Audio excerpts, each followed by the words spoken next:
Okay, class, we're on number 5 of lesson 7 here on page 222 in chapter 5.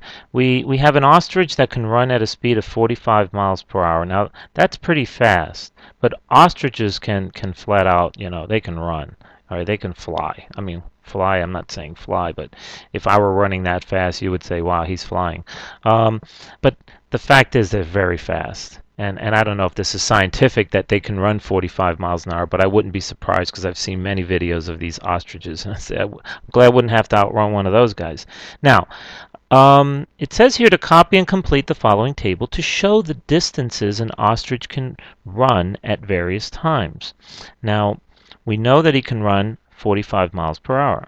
All right. Time in hours. Well, we have 0. We have a nice little chart that we're going to see. Time, and a note that it's in hours. I'll just put that in parentheses over here.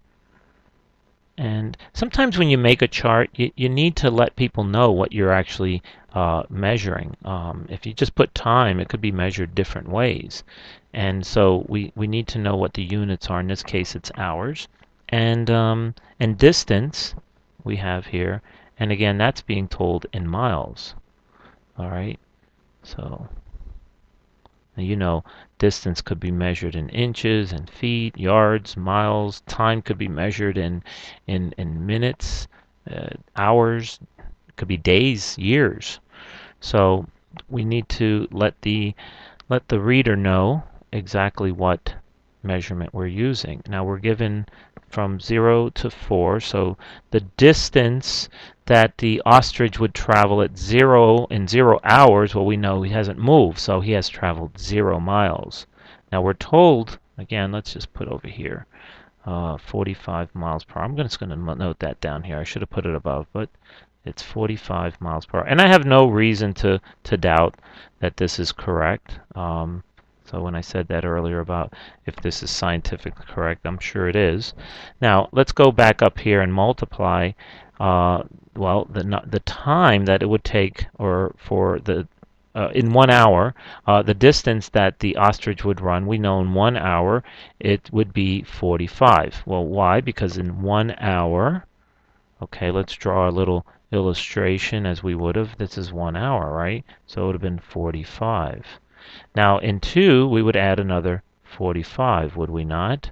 So 45 plus 45, well, that would be 90. Okay, then we would add another one, 45, and that would now become, what, 135, if my math is correct. And let's add one more for the 4th hour. Okay, and as you can see, we're just going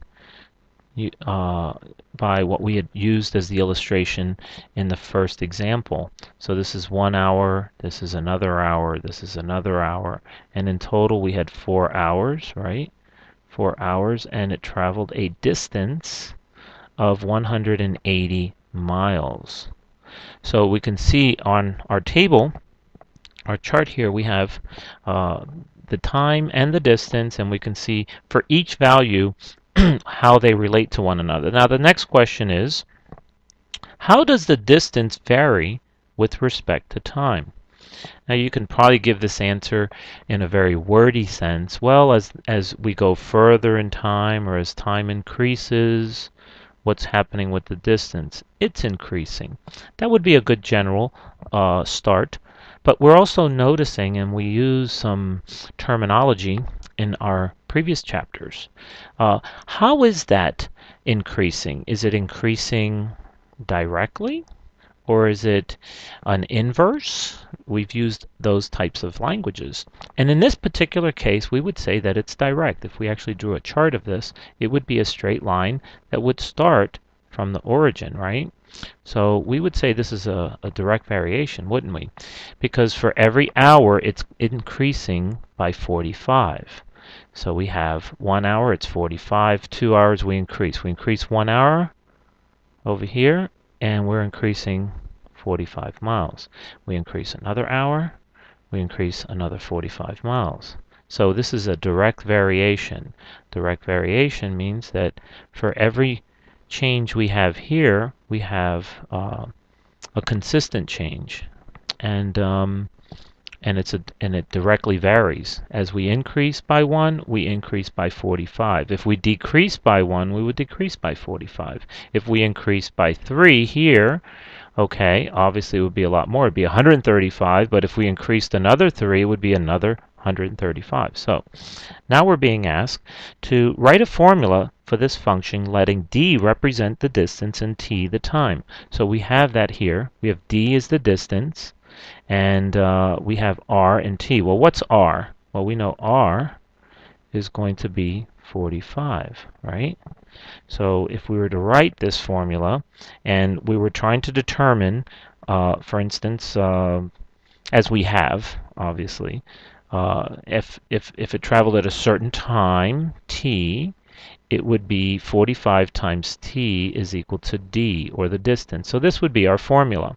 Now we have two variables here, but we would expect to have that second variable as we plugged in, and we were given those variables here. First we were given 0, then we were given 1, then we were given 2, 3, and 4. Okay?